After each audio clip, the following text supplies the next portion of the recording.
So many vehicles on the road, so many people, pedestrians back on the streets of Nairobi, especially Nairobi, which a couple of weeks back, we had seen there was a basic reduction and cessation of movement. Ghost town. It was a ghost town. Now, everybody is back. This morning, I was coming, as I was driving into work at 5 a.m., all the way Waiyaki Way, Uhuru Highway, the number of vehicles on the road was significantly more than we had seen earlier. The same thing that was happening, even the pedestrians at that time, at that early morning, up and about. What's happening? I don't know what's going on, but Google Kenya instituted a survey whereby they were able to look at the numbers and see that 16% more, just in the city of Nairobi, people have come back into the streets.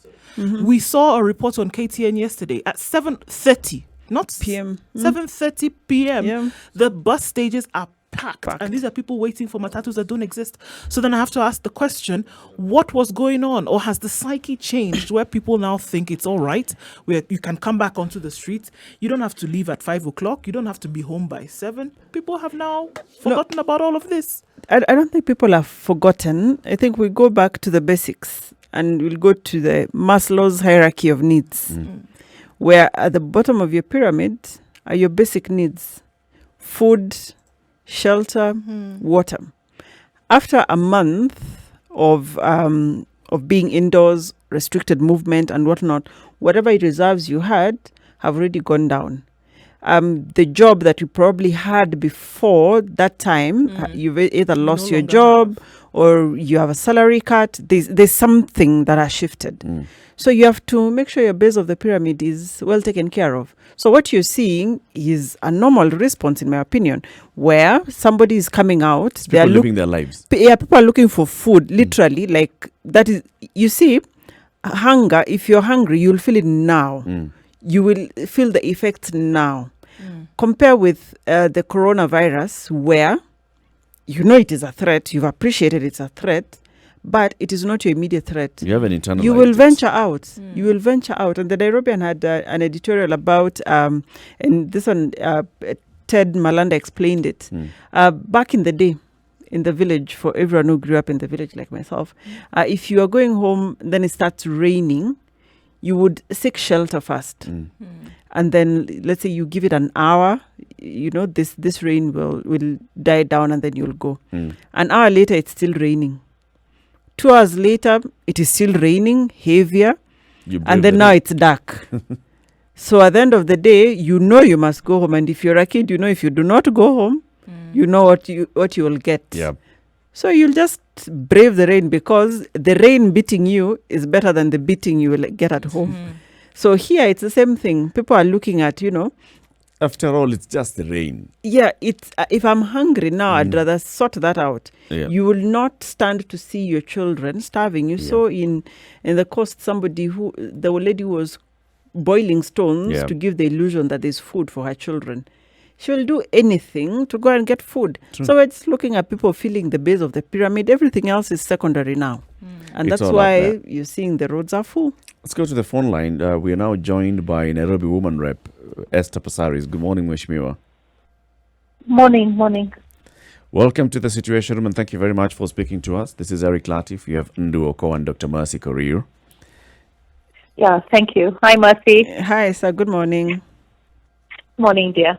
So the issue that we're discussing this hour, and also we discussed an issue that also you could come in and comment on earlier, is now we're talking about what is clearly evident is that people are getting back into their business. People are no longer as closed up as they were earlier. In fact, the government has also raised this concern. We had asked for people to reduce their movement. We are seeing an increase of movement.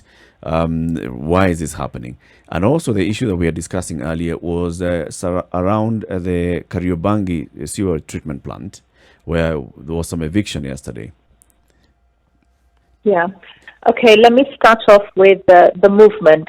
I mean, when you look at countries like the UK or the US, there's so many remedies that solutions or interventions that governments are able to give to the people. In Kenya, whatever tax cuts we've given, right, they're not going to be felt by the people on the ground. You know, I mean, I know the government has put over 10 billion to give cash transfers to the old, the persons with disability, and majority of the people that you meet will say that we're not getting anything. You know, let me give you one sector that I really feel sorry for. The sector of people who work in bars in the evening. When we started off with the curfew, bouncers, waiters, cooks, people who work in bars, all of them have been rendered jobless. Most of them are hand to mouth. And they're not in that category where government will give intervention. We have not yet started distributing food as government in terms of devolution in Nairobi. I know that last week some money went to Northeastern, some food donations that we had. I think rice from China went to Northeastern areas, but it hasn't come, other areas, but it hasn't come to Nairobi. So people are hungry.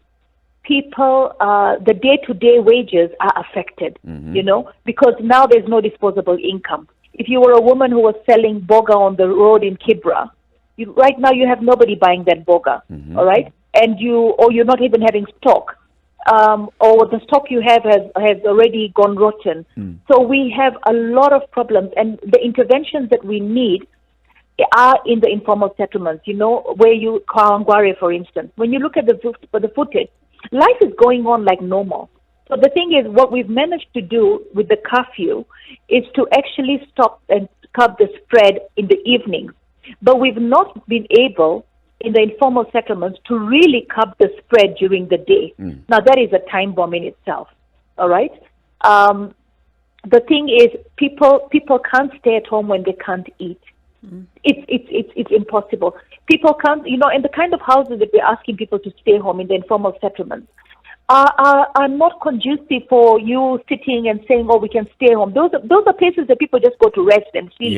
They have their meal even outside the house. They don't even eat it inside the house, you know. So we've also got to understand our clientele, you know, the citizens of this country, and make interventions in that way. But Kenyans are, you know, rather than resort to crime or rather than to resort to, you know, waiting for handouts, majority of them are trying to make ends meet. And that, of course, means that they will not be doing the social distancing. They will probably not be wearing masks because they can't afford it. So I feel that every sector has to be looked at differently. Is this an indictment? And even the people, is this an indictment, Mheshimiwa, on the kind of response that was initially rolled out by the government? Because the government said, minimize your movement. The government said, stay at home if for as long as you can. But it did not address the issue of the basic social protection for the people. When the measures that have been announced by the president on various fora, reducing taxes for those who are formally employed, or even reducing VAT for the manufacturing, those do not trickle down to the people who are completely vulnerable to this. You know, we had the discussion on, for instance, reducing of VAT. Even if you reduce VAT, the impact on that reduction will not be felt by Mama Boga initially, okay? I mean, one was thinking, would you have rather just collected that VAT and then taken that bulk money and now give us intervention, all right? That was a discussion as well. But the VAT reduction, it's going to take time for it to be felt. The people that are employed and on PAYE, right, they're very, very insignificant, especially if you look at Nairobi. How many people are really on PAYE? Very few. How many people actually even benefit from the 24,000 and below? And then majority of them have been laid off. Majority of them have been sent on unpaid leave. So it's not helping anyone because the income that you thought, okay, will not be taxed, I'll be getting my 25,000. Now you're not even getting that 25,000. Intercontinental, which is partially owned by government, sent everybody on unpaid leave. The hotel is still closed. All those people who were income earners were holding a family of 5 to 10 people by extension. Now, that 5 to 10 people are already feeling the pinch because our brother who worked at Intercon as a security guard or our brother who worked at Intercon as a chef used to give us some money, used to help us out. Now he himself needs help. So I feel that... How then will we be able to get people back home? Because across sector, what we saw yesterday and yesterday morning till today, People are driving cars. So it's not just the informal sector. We have people on the road. We had traffic, just as an example. We had traffic yesterday between 4 o'clock and 9 p.m. Everybody's on the road. Curfew be damned, right? So how then do we go back, and how would government go back and say, actually, we need you actually to go and stay at home, whereby they've realized, you know what, I need to be out. I need to look for something to do or something to eat. How do we reverse the message? Or should it be cautious reopening? Okay, let me tell you something. Right now, if you're saying that people were on the road at 7, Nine. right, that Nine. we're already at 9, we're already disobeying the curfew. Already. The curfew requires that you're home by 7. Yeah. So that in itself is a problem. Okay, but then the other thing is, right now, I think we know the pockets where we're having infections. We're already able to zero in and say, okay, we have a problem in Isli, we have a problem in Kawangware. So we need to understand, if we're going to have a complete lockdown in Kawangware or Isli, and we're going to have mass testing in those areas, right? So that we can actually figure out, stop the spread from that area to somewhere else. Because right now, if you don't close Kawangware, you don't close Isli, right? Then you're going to actually spread it across the whole of Nairobi, right? Because obviously we have pockets of infection spread in those areas. But the fact is, you cannot close it if you don't have a solution to put food in everybody's home. Yeah. You know, everybody has to have food. So the question is, how do we make sure that everybody in Kawangware is able to be fed, and you zero in? You know, like now we've closed Nairobi. From Nairobi going to Machakos or Machakos coming to Nairobi. Yeah. You have a succession of sorts. Internally, within the county of Nairobi, if it is continuing, right, then we have to do it. And then yesterday I saw we also have another problem. Children are silent carriers, all right? So they will get the coronavirus, and then they will spread it to adults, and they're saying, stop our children from playing with each other. No, what we have to do is you can't stop children from playing. You know, I mean, it's almost, in Europe you can, in the sense that you're telling everybody stay indoors. They've got all their gadgets, they've got everything. These little children, the only thing they have is the Mabati place where they go and sleep in the slum. I'm not looking at middle class Kenya. I'm not looking at the people who are on the cars. I'm looking at the majority of Nairobians who live in the informal settlements, and that little time out is the only sanity they have to hold on to. So what So solution? allow them to What go into solution the- would you suggest? Because now we're here, we are seeing that people are reacting to their daily needs. They're out, they're Yes. moving up and about, they're trying to make ends meet, and yet at the same time they need to observe physical distancing. They need to I try and think fight we haven't COVID-19. I think we haven't, you know, somebody posted on a wall recently in my office wall saying that, you know, Corona is real. I didn't realize how real it was until it hit somebody in my family. All right? So the thing is, one, a lot of people are still thinking, this thing, haiko hapa, you know, it's not here yet. Yeah. We still have that mentality. Haijafika Kenya, where is it?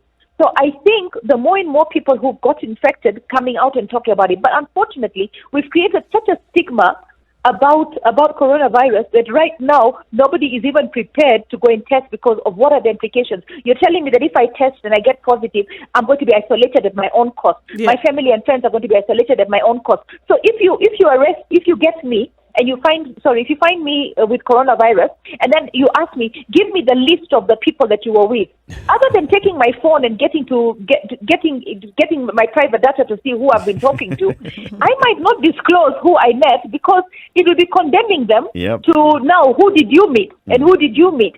So the government, I feel, has to somehow make isolation not a punishment, you know, not a cost burden. And Yeah. we have to make sure that people feel that, look, if you got the coronavirus, we're going to take care of you. So while we're taking care of coronavirus, there's so many other elements. You know, we talk about immunization. I'm sure Dr. Mercy is going through hell right now, trying to get everybody to understand that immunization is important. Cancer patients are not able to get the treatment. The high blood pressure, diabetes are not able to get the drugs. So we need to designate certain hospitals that will have a casualty that can deal with emergencies that might be corona and transfer to Bagavi, for instance, if it's in Nairobi, and then you offer other services. whether there's a road accident, whether there's an illness, whether there's a maternity. I mean, we are going to end up losing so many people, not from corona, but from illnesses that were not attended to because we were so focused on corona. Yeah. So if we're trying to save lives, it matters not whether it's corona. Corona is a focus because of the spread, the infection. But right now, we've got people dying from other things. Are we monitoring that? Are we measuring that? Sexual gender-based violence is on the increase. Depression is on the increase. People might die from suicide. I mean, you're seeing it in England where social structures are so much higher. People can still walk into the park and keep social distance. We don't have that in Kenya. Let me ask, Esther, being a member of the National Assembly Committee on Health, and COVID is right at your doorstep.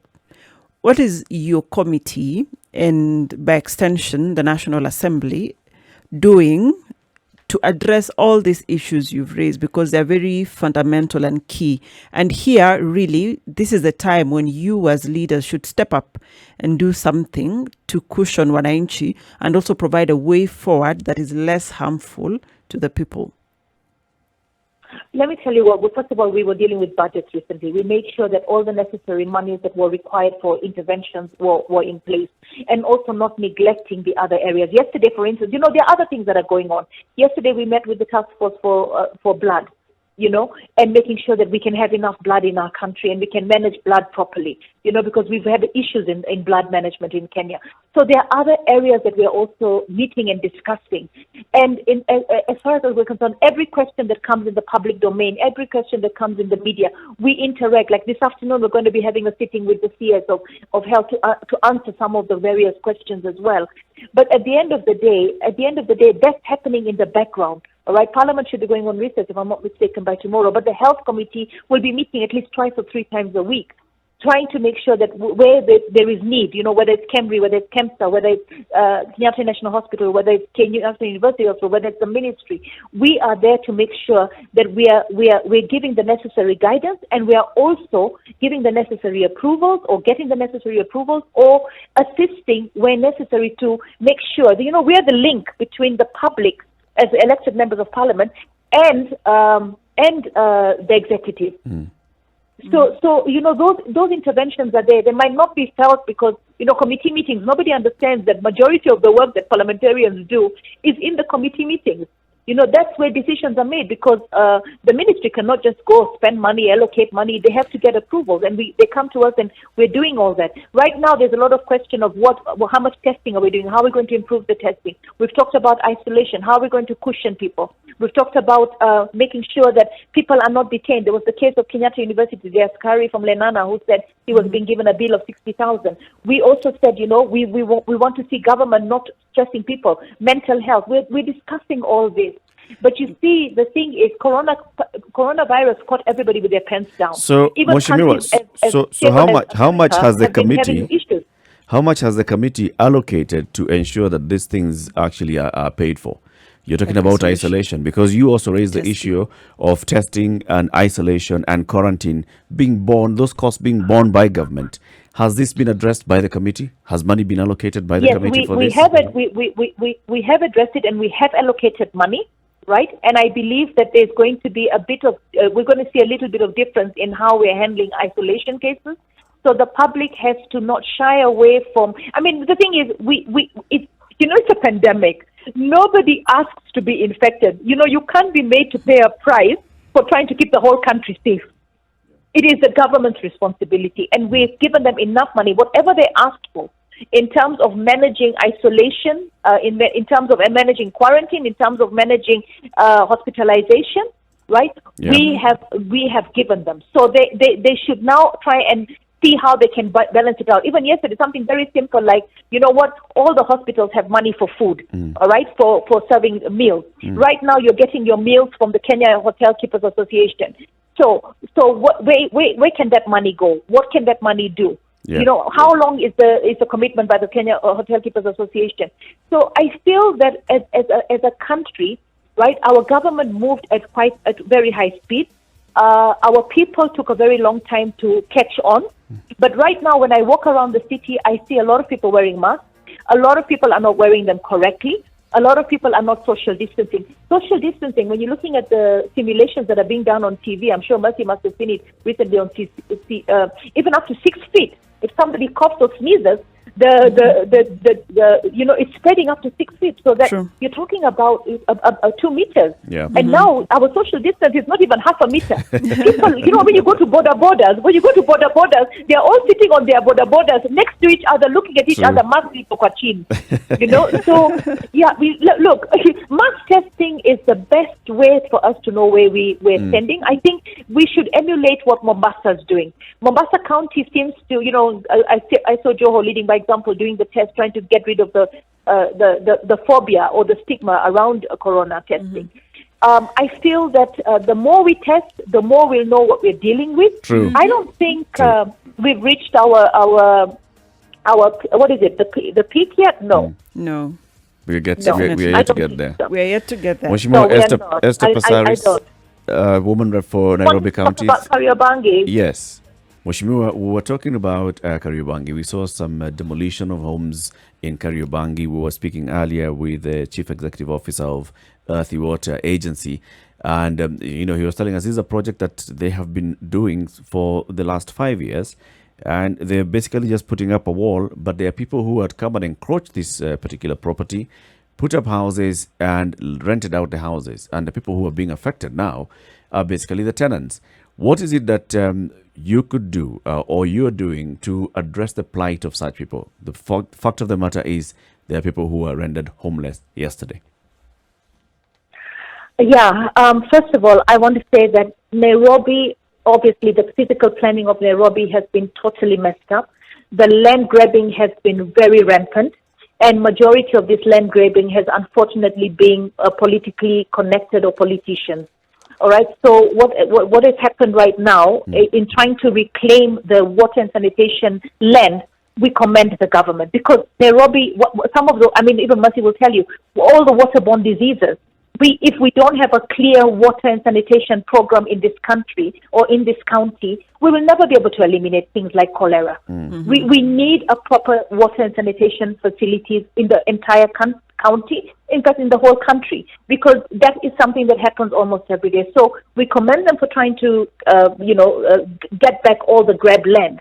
But this is not the time to, when you're trying to have social distance, that you start demolishing houses and putting women. I mean, some of those women were women and children were put out at 5 o'clock in the evening. Now, where do you go in Nairobi where there are hardly any houses? You cannot even go up country right now, even if you have to say, okay, I can try and go up country. Yeah. You're confined because of secession into Nairobi. You can't move out. I was speaking to the MCA. I spoke to the MP.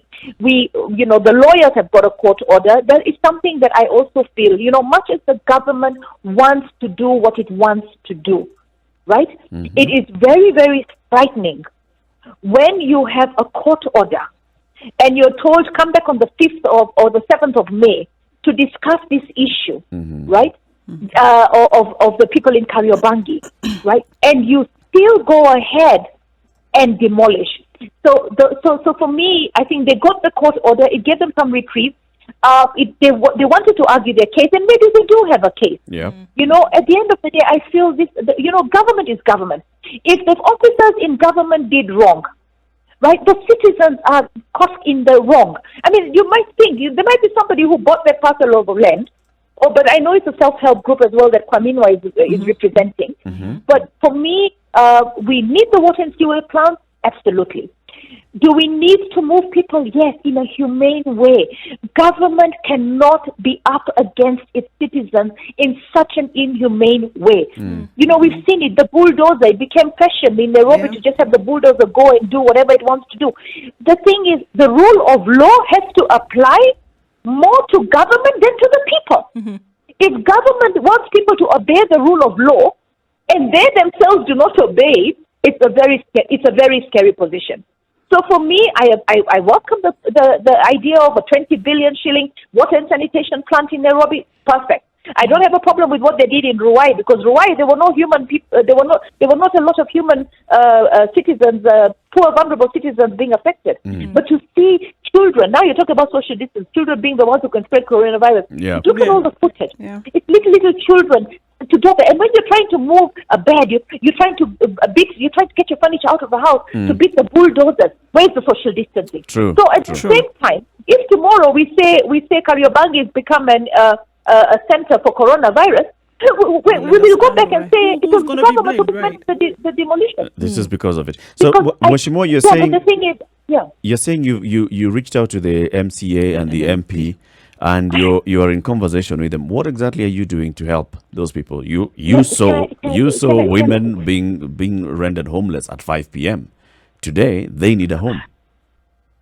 I called the RC regional commissioner early in the morning. I spoke to the MCA. Says he was told that if he even shows up or steps up in that place, he's going to be arrested. He's not good to his people if he's arrested. So he even said to me, Esther, if you come here, we're all going to be arrested. At the end of the day, I just feel that government has to be able to. First of all, I think there was a court order. And the thing is, I was asking government, can we go and actually understand? Tell them, look, you know what, we're demolishing. Yeah. You've got 30 days. So where's the money? When you want to move to a new property, you need a deposit. Yep. You need transport. You need rent. Some landlords are going to ask for 3 months. And first of all, are those houses even available for you to go and move to? Nairobi has a shortage of houses. Yeah. And now you can't even move your children and say, let me take my children up country to show. Because we closed everywhere. This was not the time to demolish Kariobangi. It was not. We hear And you. if we We hear want you, to- Mweshimi, and if we we want to also reclaim- reserve the same sentiments. But then now, if we're looking at an arm that's going to be able to deal with this, and what we've seen in the past, whereby we call these Look, evictions I've asked for unfair, a question. I've asked for a it is question. government, right? So then, I mean, we hear. I Okay, hear. government is not. I hear how you government feel, agrees. but then now, if you are in a position of government, for example, and maybe speaking on behalf of government and on behalf of the people at the same time, who then do people turn to, and what needs to be done, not just for this case, for future cases? I've reached the realization. Don't forget, I was also once dealing with all these bulldozers when I had the Adopt a Life project. Yeah. And I was then a private business person, and I was wondering, what the hell? Why do people behave like this? Sometimes, unfortunately, government becomes like a banana republic, and it's really, really sad. Okay, right now, as a member of parliament, okay, and as a representative of these people, there is nothing. When you go there, you see government as well. You see the police, you see the DCI, you see the ministries. So you see, government is executive, it's judiciary, and it's the parliament. So now, if one arm decides to work on its own and can do what it wants to do, the other arm can only come in, but it will be after the event. You see, right now, you can't help those people who were demolished yesterday because they had a court order from one arm of government. But the other arm of government chose to ignore the court order. Yeah. So the question is, what will the judiciary do? I hope the judiciary locks them up. I hope the judiciary takes those executives and locks them up. Because at the end of the day, they broke the law. Something's got to give, because the three arms of government have to be seen to be working together. And the only time that you're supposed to not work together is when one is doing the wrong thing. Yeah. That is the checks and balances that we need. And yesterday, going to Kariobangi, knowing we're dealing with the pandemic, knowing we're dealing with vulnerable citizens, was the wrong thing. For me, it was the wrong thing. And I'm completely distressed by it. So then now I'm going to go and look at my GAF. We don't even have money in disaster. All the money that we had in disaster, 522,000 shillings per county, right, has already gone into buying water tanks and sanitizers. Yeah. So if I ask for reallocation of funds so I can go and help those vulnerable citizens get some money to be able to pay deposits, I'll be told I cannot reallocate the funds. So it's almost like being in a straitjacket. It's an impossible task when government goes against its people. I believe that we could have done this in a better way. We could have gone and understood. And I'll tell you what, some of those landlords have got deposits of those tenants. So if we had sat down and understood, what we're talking about, 800 households? Yeah. If we had sat down with the administration, taken all the data, found out these are the 7 or 8 landlords, because there are 7 or 8 landlords. These are the people that grab this land. These are the people that have this much money in their bank accounts. You seize that money, you compensate the people. Don't punish the innocent Kenyans. Don't punish them. Thank you very much. I No, think you've made a very exactly. strong It's very point and a very fair. strong case for this. Esther Passaris, thank you very much for speaking to us, for joining us. We'll be Eric, calling you have a to lovely find day. out. Mercy, Mercy, take care. Asante Sana. Thank you, We'll Esther. be reaching out to you in coming days also to find out what you've been able to do to assist those people. Well, yeah, we're meeting with the MP and the MCA, hopefully sometime midday today. Yeah. Okay. And I've been also trying to get hold of their lawyer to find out. Okay. It's a sorry situation. I just Asante. hope it doesn't become something that is going to be an epidemic in itself. All the Asante best, sana. Esther. Thank you. All the best. Thank you.